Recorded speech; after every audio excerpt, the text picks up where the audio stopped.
Bonjour Éric Ciotti. Bonjour. Merci d'être dans ce studio pour répondre à mes questions. Vous êtes député des Alpes-Maritimes, vous êtes président du parti que vous avez créé, l'Union des droites pour la République. On est peut-être en démocratie finalement. Il y a des interrogations. Elles se posent, je les ai posées à l'Assemblée nationale. Disons qu'il y a 24 heures, vous disiez on n'est plus en démocratie. Non, la France est-elle encore une démocratie, demandiez-vous? Il y avait un point d'interrogation, donc ça laisse encore de l'espoir. Est-ce que vous enlevez le point d'interrogation? Non, je ne l'enlève pas, parce qu'il y a des inquiétudes. Ces inquiétudes, elles ne datent pas du jugement à l'encontre de Marine Le Pen, et on va sans doute en parler. Pour moi, et je l'ai dit hier à l'Assemblée nationale, j'ai été extrêmement choqué, je l'ai souvent souligné ici même devant vous, par le traitement, par exemple, qui a été réservé à François Fillon. Une enquête ouverte le vendredi soir, une mise en examen le lundi matin, alors qu'il était le candidat donné largement favori, quasiment élu. C'était un traitement qui a beaucoup choqué et qui rétroactivement choque encore, d'autant qu'il y a eu des révélations ensuite sur les pressions qui ont été exercées par le parquet général. Éric Ciotti, il y a 48 heures. Ça fait 2 élections présidentielles majeures.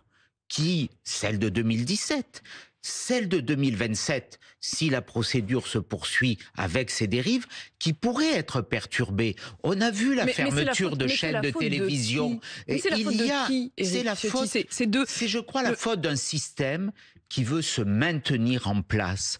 C'est la faute de personnes qui s'arrogent des droits qui ne relèvent pas de la souveraineté du peuple. Mais pouvez-vous encore tenir ce discours ce matin? C'est le peuple qui décide. Éric Ce n'est pas une élite, quelle que soit sa compétence ou son talent. Ce n'est pas une caste. Ce n'est pas une corporation. C'est le peuple. Pour moi, c'est la démocratie, c'est l'élection. Pouvez-vous encore tenir ce discours ce matin, alors que la justice a annoncé hier, le parquet, qu'il y aurait effectivement une rouverture, c'est-à-dire un procès en appel, qui se tiendrait avec célérité, c'est-à-dire de manière très rapide, et qui permettrait que le jugement soit énoncé avant l'été 2026. Nous verrons bien la date. Ça veut bien dire que les juges, en tout cas, ne veulent pas empêcher sciemment Marine Le Pen de se présenter. Vous préjugez de leur, de leur décision. Mais en tout cas, ils n'ont pas le souhait d'empêcher, a priori. Moi, quand je lis l'attendu du jugement, on peut porter des considérations sur la forme, c'est sur le fond du dossier. Les avocats de Marine Le Pen l'ont fait.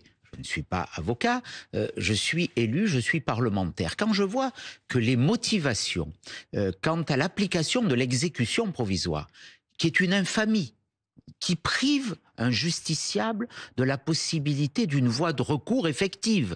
Parce qu'en matière électorale, si vous ne pouvez plus vous présenter à une élection, et notamment à l'élection essentielle, l'élection présidentielle, on vous prive d'un droit fondamental, celui de faire appel, celui qui est une deuxième décision. Et là, dans la motivation de l'exécution provisoire, c'est ça qui me choque profondément. On dit quoi? On dit la candidature de Madame Le Pen à l'élection présidentielle constituerait un trouble à l'ordre public. Donc tout est dit. La motivation, elle n'est pas juridique, elle est politique. C'est cela qui traduit une dérive profonde et qui motive d'ailleurs ce que nous allons faire à l'Assemblée nationale. On va en parler évidemment parce que vous voulez cette dérive. Vous voulez déposer une proposition de loi qui supprime l'exécution provisoire pour l'inéligibilité.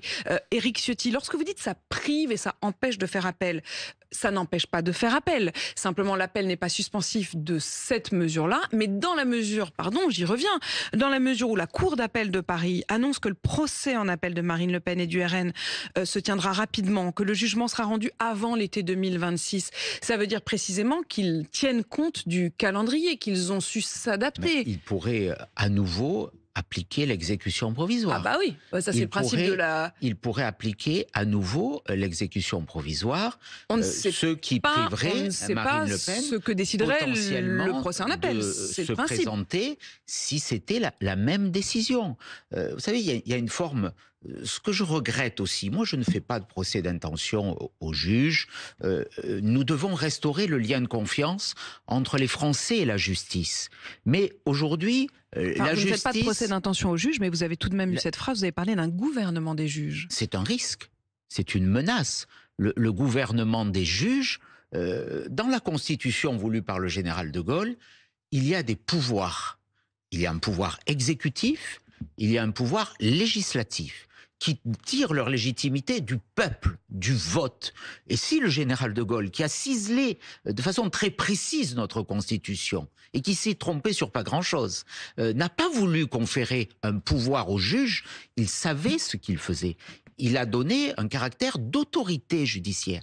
Le juge ne peut pas se substituer à l'électeur. Le juge ne doit pas faire de la politique. Et moi, vous savez, en 2014, il y a quelque chose qui me choque aussi, c'est la politisation d'une partie de la magistrature, d'une part, et d'autre part, un réflexe corporatiste où, quelque part, on ne peut pas regarder, on ne peut pas critiquer, on ne peut pas dénoncer certaines dérives.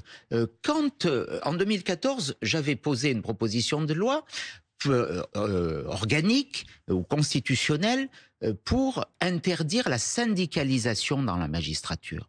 Parce que quand il y a des phrases comme celle du syndicat de la magistrature, le 11 juin dernier, qui appellent à faire barrage à ce qu'ils appellent l'extrême droite, c'est une prise de position politique honteuse. Quand Éric Dupond-Moretti, vous ne pouvez pas ancien ministre de la que Justice, c'est un ami politique, est nommé, et que l'Union syndicale de la magistrature dit c'est une déclaration de guerre, nous ne laisserons pas faire. Ça veut dire qu'un syndicat choisit qui doit être son ministre, qu'un syndicat veut choisir qui est président de la République. C'est une dérive profonde qu'il faut aujourd'hui corriger. Mais alors, Éric Ciotti, comment expliquez-vous que ces mêmes juges qui, d'après vous, sont dans une motivation politique, aient accepté, et c'est rare, d'accélérer ainsi le calendrier pour que le jugement soit rendu à temps pour que Marine Le Pen puisse ou non être candidate? Un délai de plus d'1 an pour faire appel. Enfin, vous savez que c'est bien moindre aux habitudes. Vous pensez que c'est un privilège? Là, en l'occurrence, c'est un peu un privilège, parce que regardez François Bayrou, il n'a toujours pas la date de son procès en appel. On nous dit au conditionnel à l'été 26. Donc, ça peut nous amener jusqu'au 21 septembre 26. L'été, ça veut dire quoi? C'est aujourd'hui plus de 15 mois. Est-ce que c'est un privilège absolu?